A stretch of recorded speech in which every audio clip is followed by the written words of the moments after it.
करने वाला अपना भारत, ये भारत भूमि है जिसने केवल अपने सुख की कामना नहीं की।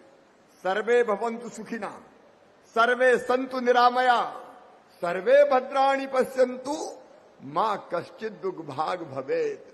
सब सुखी हो, सब निरोग हो, सबका मंगल हो और सबका कल्याण हो। कहां ऐसा दर्शन मिलेगा? अलग अलग शब्दों में अनेकों संतों ने यही बात कही कि एक ही चेतना सब में है। तुलसीदास जी ने कहा, सिया राम में सब जग जानी। सारे जगत को कैसा मानो? सिया राम में मानो, करहूं प्रणाम जोर जुग पानी। ये तुलसी बाबा ने कहा। कबीरदास जी ने कहा, साहब तेरी साहबी, साहब तेरी साहबी हर घट रही समाए, जैसे ज्यों मेहंदी के पात में लाली लखी ना जाए।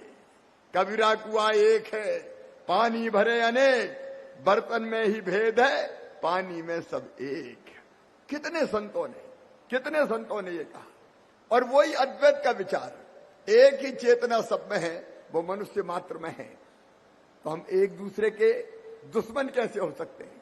एक दूसरे से भेद कैसे कर सकते हैं? यही तो सबका साथ है और सबका विकास है।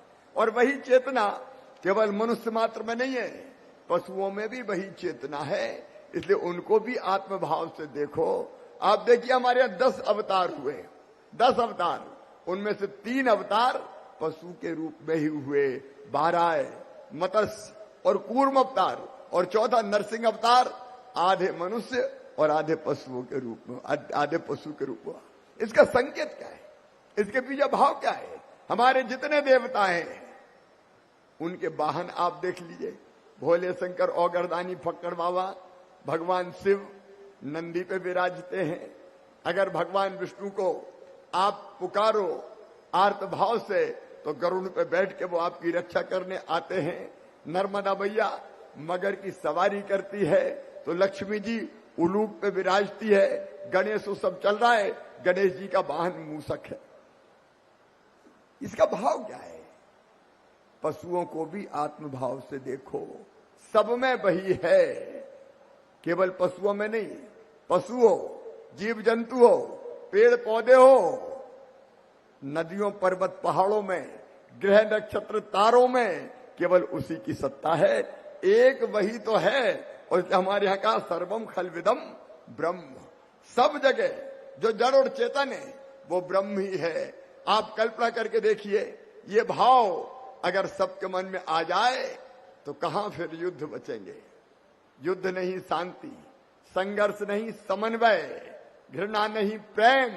ये संदेश केवल अद्वैत ही दे सकता है, केवल अद्वैत ही दे सकता है। और इसलिए मन में यह विचार आया कि आचार्य शंकर ने, आचार्य भगवान ने जिस विचार को पुनर्स्थापित करने का काम किया, उस समय कितने भेद थे, अलग अलग मत, मतांतर, उनके झगड़े, संघर्ष, सबको पंचायतन पूजा से उन्हें एक करने का काम किया, एक करने का काम किया।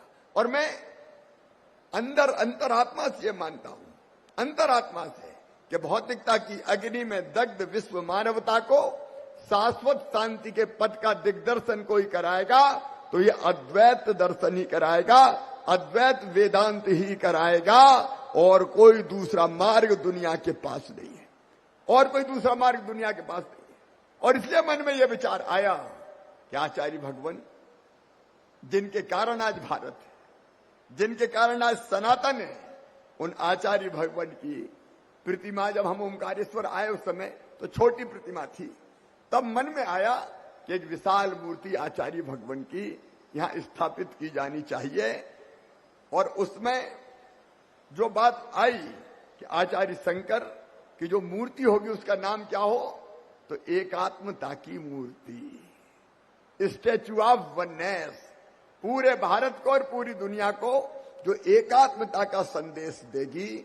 और ऐसी भव्य मूर्ति, दिव्य, सचमुच में आज तो मैं खड़ा हुआ तो मैं देखते ही रह गया।